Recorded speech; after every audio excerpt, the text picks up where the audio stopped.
Hello and welcome back to another Microsoft Monday. Well, for Microsoft, the big news has to be E3 2019 starting this Tuesday. We can expect some news about Xbox, Game Pass, xCloud, and of course, the next Halo game, Halo Infinite.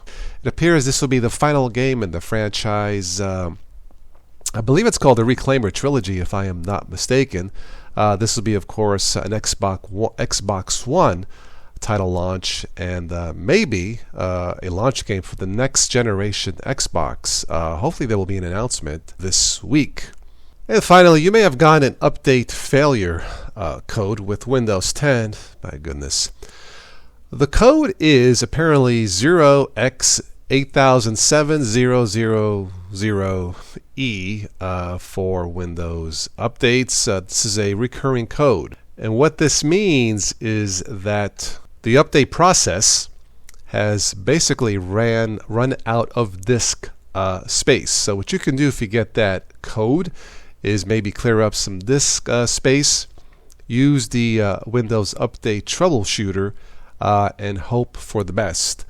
We all know that the update process lately in Windows 10 has been a hit and miss for some users of Windows 10.